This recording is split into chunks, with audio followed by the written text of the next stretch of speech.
O autoconhecimento e o autodesprezo são louváveis e positivos quando combinados com o espírito de fé e conhecimento de Jesus, porque então se torna confiança e coragem. Esta manhã encontrava-me num tal aniquilamento de mim mesma, até me sentir exasperada e irritada. Parecia-me ser a mais abominável que se pudesse encontrar. Me via como um pequeno verme que se movia e se movia, mas sempre ficava ali na lama, sem poder dar um passo. Ó Deus, que miséria humana! No entanto, depois de tantas graças que me destes, eu sou tão ruim ainda.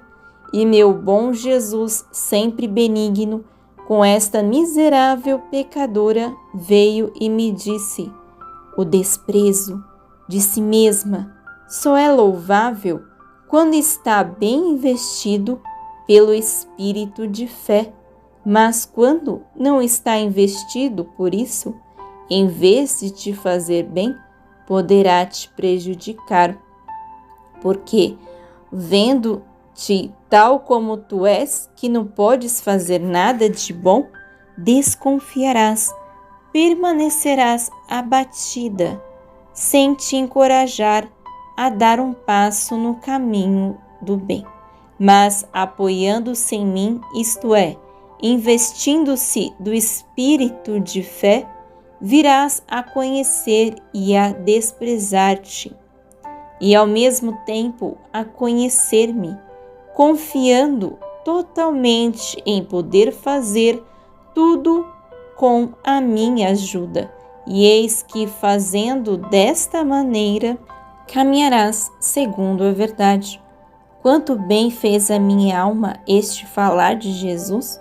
Compreendi que devo entrar em meu nada e conhecer quem sou eu, mas não devo deter-me ali, senão que em seguida, depois de ter conhecido a mim mesma, devo voar no imenso mar de Deus e aí deter-me para tomar todas as graças que se necessitam para minha alma. De outra maneira, a natureza fica debilitada e o demônio buscará meios para lançá-la na desconfiança.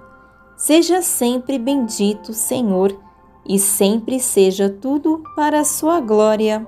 Esperar que todos acolham favoravelmente as coisas de que estamos convencidos. Enganoso na imitação da vida de Jesus, basta agir com retidão e simplicidade, sem se importar com mais nada. 31 de maio de 1899. Esta manhã, estando no meu estado habitual, o meu adorável Jesus veio e, ao mesmo tempo, vi o confessor. Jesus mostrava-se um pouco desgostoso com ele, porque parecia que o sacerdote queria a aprovação de todos, que o meu ser era obra de Deus, e quase queria convencer a outros confrades a manifestar-lhes algumas coisas do meu interior. Jesus voltou para o confessor e disse-lhe: isto é impossível.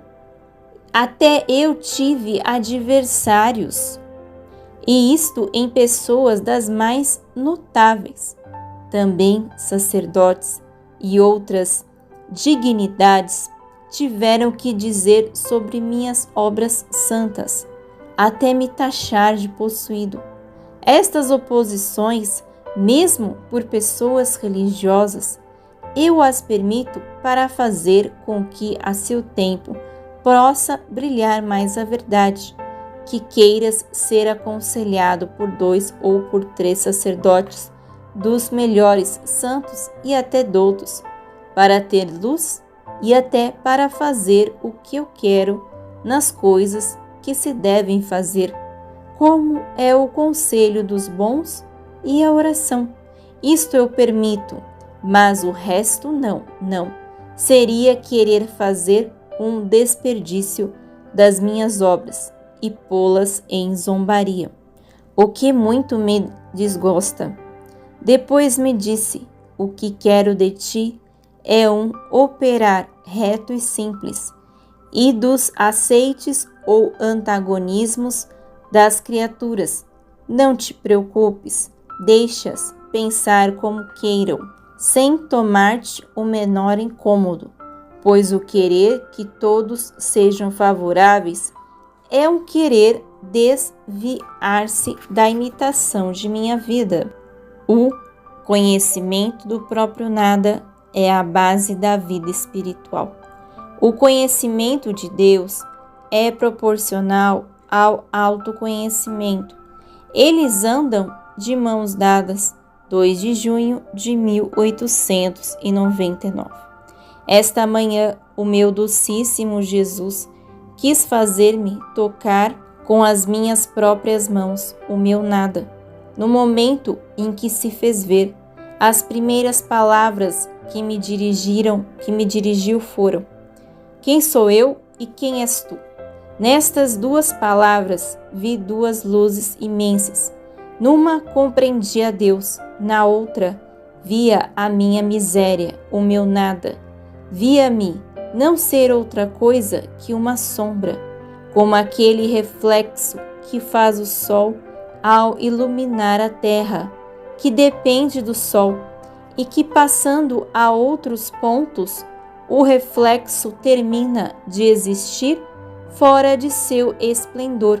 Assim minha sombra, isto é, meu ser, depende do místico Sol, Deus, e que um simples instante pode desfazer esta sombra. O que dizer além de como deformei esta sombra que o Senhor me deu, não sendo sequer minha? Dá horror pensar, mal cheirosa, putrefata, verminosa, e no entanto, neste estado tão horrendo, estava obrigada a estar diante de um Deus tão santo. Oh, como teria estado contente se me fora dado esconder-me nos mais obscuros abismos. Depois disso, Jesus me disse: o maior favor que posso fazer à alma é deixá-la conhecer a si mesma. O autoconhecimento e o conhecimento de Deus andam de mãos dadas, pois quando te conheceres a ti mesma, outro tanto conhecerás a Deus. A alma que se encheu, vendo que por si mesma não pode fazer nada de bom, transforma essa sombra de seu ser em Deus, e disto decorre que em Deus ela faz todas as suas operações.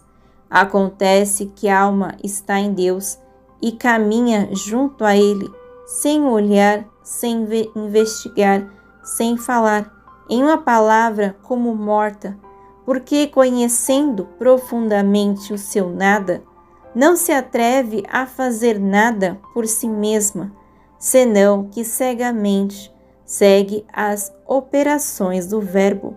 Parece-me que a alma que conhece a si mesma lhe acontece como a essas pessoas que vão em um transporte, que enquanto passam de um lugar a outro, sem dar um passo por elas mesmas, fazem longas viagens, mas tudo isso em virtude do transporte que as leva.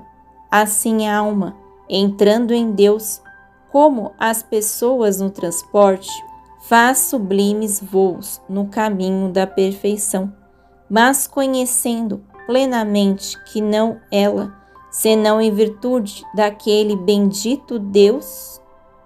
Deus bendito que a leva em si mesmo.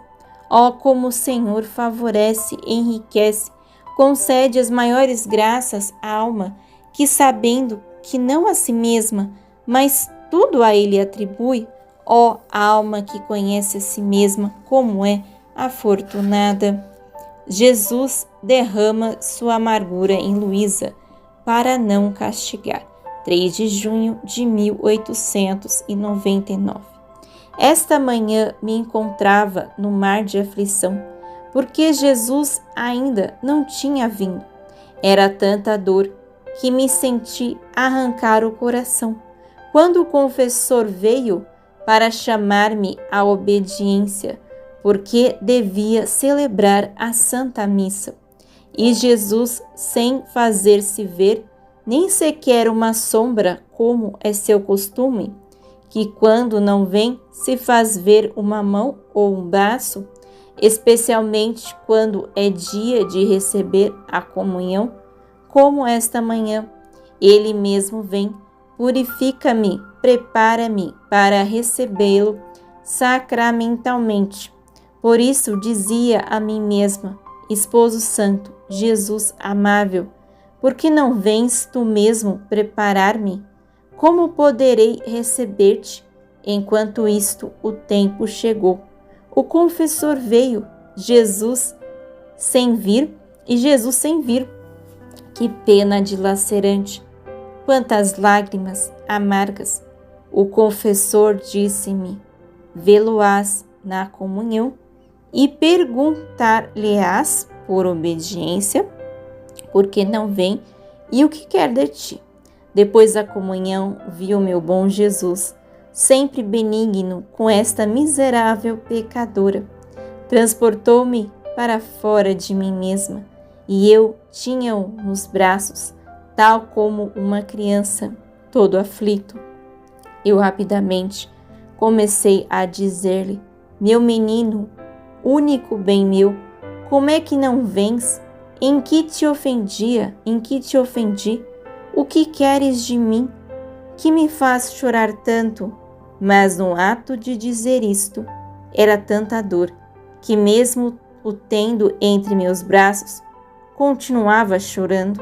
Mas, mesmo antes de terminar de dizer a última palavra, Jesus, aproximando-se a sua boca da minha, derramou as suas amarguras, sem me responder uma só palavra.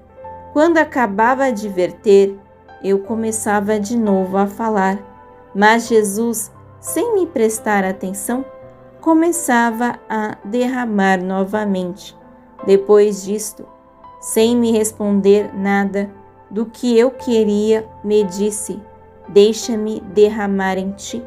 De outra maneira, assim como destruí com o granizo outros lugares, assim destruirei os vossos.